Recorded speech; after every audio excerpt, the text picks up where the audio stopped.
Sadness and hate erupt anew in Dallas as President Kennedy's accused assassin is shot down himself during a jail transfer.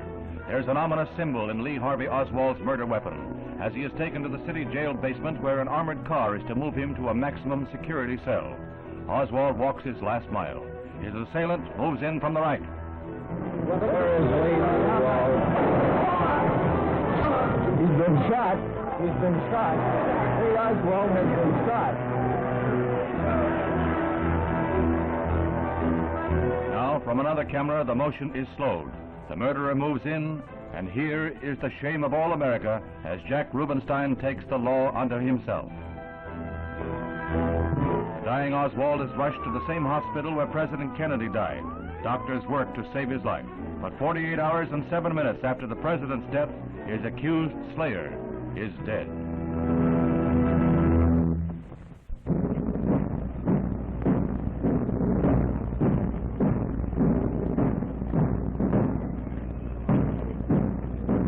The sound of the muffled drum sweeps in melancholy waves over the hushed throng.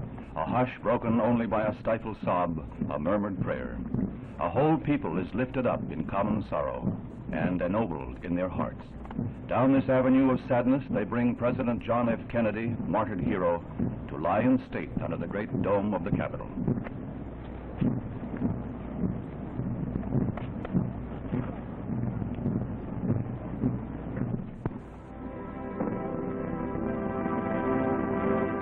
Mrs. Kennedy begins the long hours of her public grief with the courageous dignity that has marked each moment of her ordeal. Caroline and John seem to mirror their mother's poise. With President Johnson and Robert Kennedy, she is in the van of the mourners who will pay their respects in the historic rotunda of the Capitol.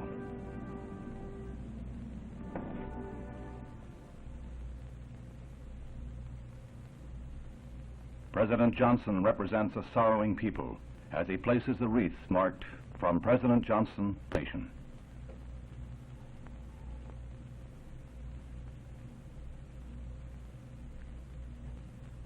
Mrs. Kennedy comes forward with Caroline in a tableau that calls for no words. Its poignancy calls only for tears.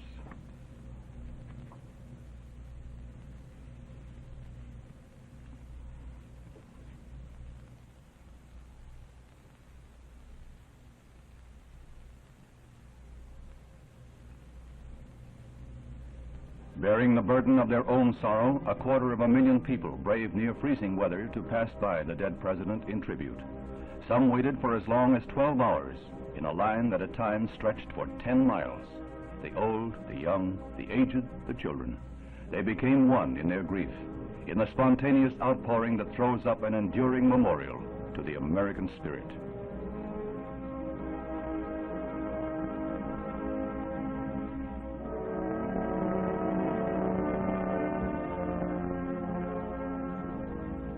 And so they kept their vigil through the long and lonely night, each man a tiny island of sadness, buffeted by the seas of unhappy fate. The next day, the body is borne to St. Matthew's Cathedral, with Mrs. Kennedy and the President's family walking in humble prayer behind the caisson. Not since the funeral of Britain's King Edward VII in 1910 has there been such a gathering of kings and queens, presidents and premiers. 220 dignitaries from 92 foreign lands honor the warrior who died while fighting for peace and liberty and the dignity of man. Erect and proud, Mrs. Kennedy walks the 6 long blocks with firm step yet tearful eye. At the cathedral, a Pontifical Funeral Mass is to be said for the repose of the soul of the first Roman Catholic president, a devout man from a devout family, who today find deep solace in the solemn rites of their church. As the distinguished mourners gather in St. Matthew's, peoples of all faiths around the world join them in prayers. Mass is read in Moscow, Buddhists pray in South Vietnam, Shinto priests conduct services in Tokyo, a rabbi exhorts God in Israel. The foreign dignitaries move unobtrusively to their pews. They attached little importance to their own identities today. Joining the humble in the 4 corners of the earth, they pray, each in his own way, that the soaring spirit that was President Kennedy in life may find eternal rest in death.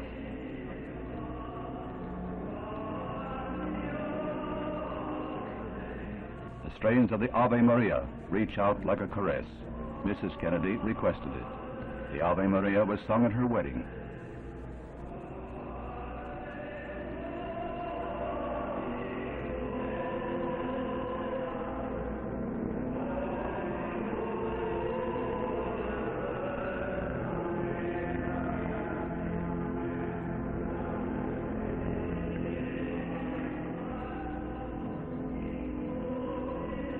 After the sacrifice of the Mass, there are prayers aloud in the tongues of all faiths.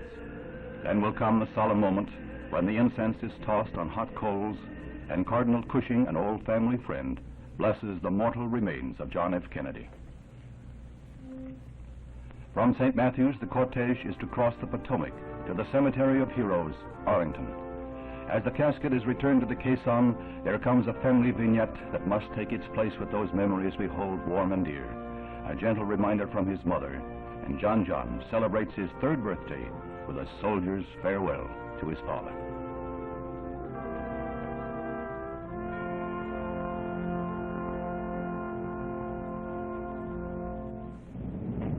No finer epitaph could be extended President Kennedy than his own words from the speech he was to deliver in Dallas the day of his assassination. We in this country, in this generation, are, by destiny rather than choice, the watchmen on the walls of world freedom. We ask that we may exercise our strength with wisdom and restraint, and that we may achieve for our time and for all time that ancient vision of peace on earth, goodwill toward men. That must always be our goal, and the righteousness of our cause must always underlie our strength. The world will remember those words of President Kennedy and his inaugural plea.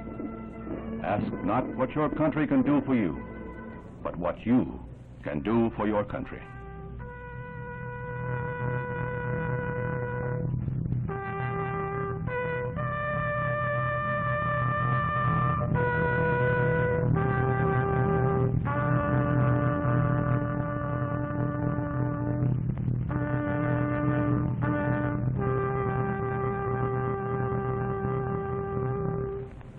Irish honor guard with a flourish of arms, and the precious banner that was the President's shroud for 3 days is folded smartly for presentation to Mrs. Kennedy.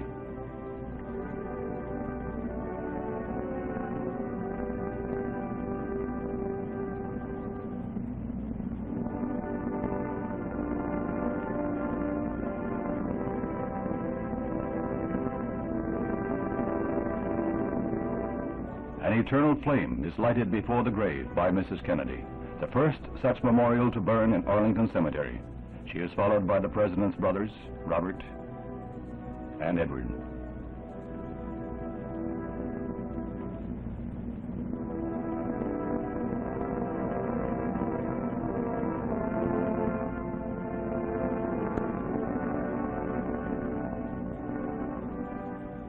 Thus, the American people have buried their beloved leader. May his family find comfort in knowing they walked with greatness.